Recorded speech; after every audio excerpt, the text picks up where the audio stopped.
Hello, everybody. I'm Don Williams from the Avalanche-Journal alongside Nick Cosmider. We're here at the Big 12 Football Media Days at the West End Galleria in Dallas. We've just wrapping up day 2 of 2 days of meeting with Big 12 coaches and players. Nick, Texas Tech went on the first day. What was your impressions of the Red Raiders?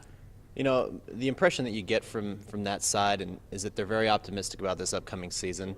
Obviously, that's probably the case for a lot of different teams out there, but Coach Tommy Tuberville is really excited about the depth he has, particularly on the defensive side of the ball, where the Red Raiders were really short-handed last year, had to deal with a lot of injuries and lack of depth, and he believes that with some of the junior college players they have coming in, as well as some of the players that are coming off their redshirt years, that he said they've doubled the talent on that side of the ball in terms of just guys they have available. So he's very excited about the side of the ball that caused them a lot of trouble last year.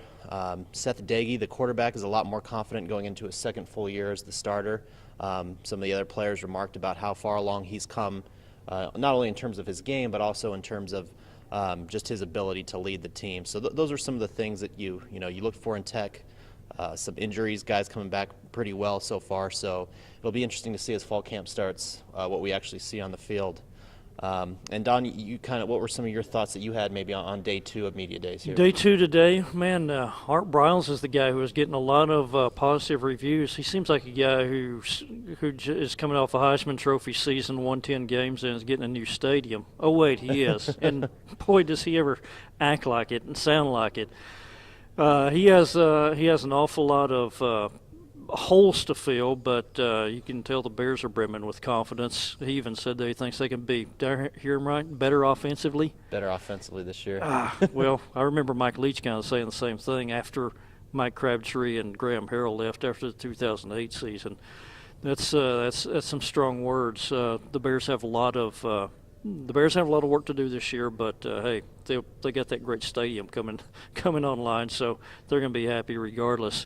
Another thing that really surprised me was Charlie Weiss taking over as head coach at Kansas, and folks asked him, why would you want to go to Kansas? And he said, well, the 2 closest places to Kansas, Missouri, how are they doing? They're doing well. Kansas State, how are they doing? They're doing well. So I thought, well, I can go in the same region and see if we can do well at Kansas also, which you would think if Missouri and Kansas State are doing well, you think, don't really want to go to Kansas. But he actually said that's an incentive to show up. And I think, a couple of the other things on day 2, Texas, Mac Longhorn talking about Mac Brown talking about the Longhorns. Mac Longhorn talking about Texas needing to get more physical.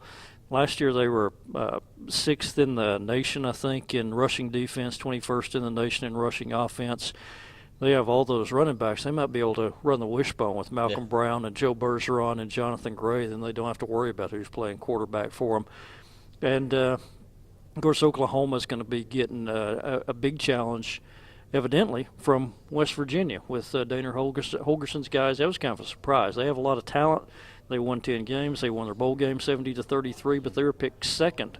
Mm-hmm. The newcomers coming into the Big 12, and they're picked second.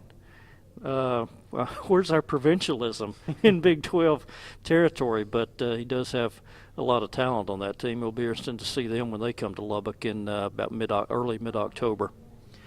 Anything else, Nick? No, obviously a lot of teams are really excited to get it going, and I think it's going to be a competitive year this year in the Big 12. Maybe not a lot of sure things like there might have been in the previous years. A lot of teams with some chances. So it's going to be really interesting when this season kicks off with fall camp in August, and then the openers right around the 1st of September. That's it from here. That's us talking about it from the West End Galleria. You can see us write about it on LubbockOnline.com and RedRaiders.com. Don Williams for Nick Cosmider, and we thank Zach Long for doing the camera work. Keep it all year tuned to RedRaiders.com for information on the Texas Tech Red Raiders.